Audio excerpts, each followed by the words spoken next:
Hey there! If you're browsing around right now looking for a book that actually skips the usual self-help fluff, something real, raw, and incredibly honest, well, this explainer is exactly what you need. Today we're diving into a beautifully profound book by Thomas Quigley called Awakening and Relating. What's so fascinating about this one is that it literally starts exactly where most spiritual books end, right in the aftermath of a massive epiphany. It asks a super grounded question: what the heck do you do when the awakening is over and you just have to go back to regular, messy, daily life? To really get this journey, we've got to start with this heart-wrenching realization the author had. Right after losing his mother, Tom was hit with this profound thought. I am not a king. She is my queen, and I am just a prince. Just, wow, it's such a beautifully vulnerable admission, isn't it? Before he could actually step into his own true power, he had to completely strip away his certainties and admit what he wasn't. This whole idea of being the prince perfectly captures that feeling of just being totally, completely humbled by life. You see, Tom had already been on a deep spiritual journey. He'd had these incredible realizations during an ayahuasca ceremony. But then the passing of his mother brought him crashing right back down to earth. Because real life, with all its heavy grief and daily pressure, it absolutely shatters the illusion that one magical spiritual experience is going to fix everything forever. Okay, moving to section 1, the pink cloud illusion and real life. Let's dig into what actually happens the minute you come down from a massive spiritual breakthrough. So in the book, Tom talks about experiencing what a lot of people call the pink cloud right after his first major ayahuasca ceremony. It's this wild, fleeting feeling of just euphoric clarity. You feel totally aligned, elevated, like you finally got it all figured out. But here's the catch, and it's a big one. It wears off. The clarity doesn't automatically stick around when you go back to normal life, the stress, the routine. You slip right back into those old patterns, and man, that can be incredibly frustrating. He realized pretty quickly that awareness, that initial awakening, is literally just the first open door. It shows you the light. It proves to you that the king or queen already exists right there inside of you. But doing the actual work of becoming that king or queen, yeah, that's the rocky, unpaved road that comes next. You don't just find the answers once, you have to actively learn how to live them out every single day. Which brings us to section 2, when life breaks you open. Let's look at a completely different season of Tom's life, where the universe really decided to test everything he thought he knew. And this wasn't just some abstract emotional test either. We're talking severe physical and existential trials that stripped away every single layer of his identity.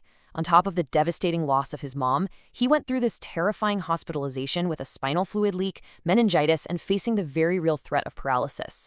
Think about it. When you're lying in a hospital bed wondering if you'll ever even walk again, all those roles you play, businessman, leader, whatever, they just vanish. You're shoved onto this intensely rocky path where life just breaks you open entirely. Coming out of that nightmare near-death experience, he was hit with this stark, incredibly humbling realization: I know that I know nothing. And the crazy part? Instead of this feeling like a massive defeat, it actually became the foundation for his ultimate freedom. Facing his own mortality shifted his mindset entirely. He went from desperately trying to control life and figure it all out to just surrendering to it. I actually want you to pause for a second and just ask yourself, what happens when you stop trying to control everything? Like, really think about it. How incredibly freeing would it feel to just drop that exhausting need to always have the right answer? The author found that the minute you let go of needing certainty, all that heavy resistance just fades away. You start listening more, you observe more, you become genuinely open to whatever life throws at you. All right, section 3, the trap of identity. So if letting go feels so good, why do we constantly tighten our grip? The book explains it's all about our ego and our deeply ingrained identities. Check this out, because a simple shift in how you talk to yourself can completely rewire your brain. Notice the contrast here. Living in identity means saying things like, I am stressed, or I am angry. You literally become the emotion. But observing from awareness, that means shifting it to, I am experiencing stress. Seriously, just that tiny little separation creates so much space. You are no longer the heavy emotion, you're just the observer of it. And that space gives you the power to actually respond, instead of just blindly reacting. Moving into section 4, letting go of certainty. This is where the real magic of integration happens, shifting from rigid certainty into a warm, open posture of learning.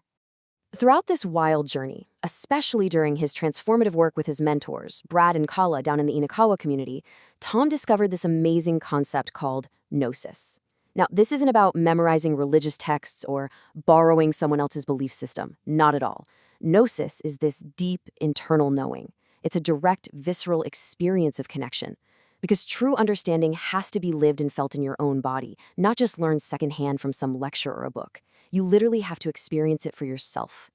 And part of that lived experience is realizing a hard truth. The ego never actually disappears. A lot of people think spiritual enlightenment means just killing off the ego, but nah, it just adapts. It finds sneaky new ways to hide. Our true power comes from just dropping the urge to fight it. So instead of battling those inner triggers, we can take a step back and simply ask, okay, what am I missing right now? That one question alone shifts you right out of a defensive posture and into an open, curious one. And that leads us to section 5, the daily work of becoming. This is honestly the most actionable, exciting part of the entire book, how we take these massive spiritual lessons and actually use them in our chaotic modern lives. Tom lays out these incredibly grounded, real-world tools he calls the King's practices. And what I absolutely love about these is how brilliantly unconventional some of them are. Because spirituality isn't just about sitting quietly on a mountain somewhere. For Tom, it's about actively moving energy. Sometimes it's literally boxing to release frustration instead of storing it in your body.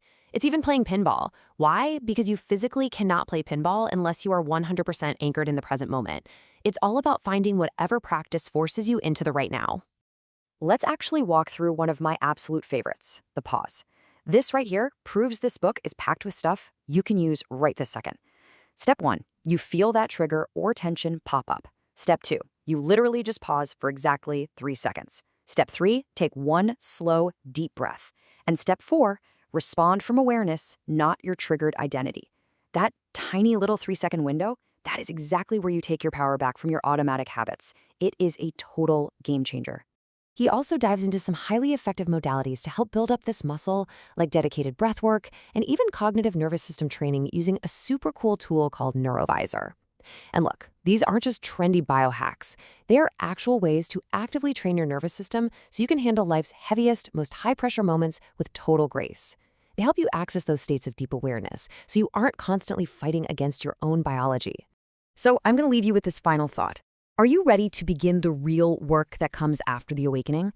If this explainer resonated with you even a little bit, I highly, highly encourage you to grab a copy of Awakening and Relating right here on this page.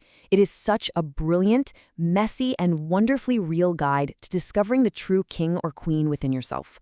Go ahead, get the book, start those daily practices, and begin your journey. Thanks so much for watching.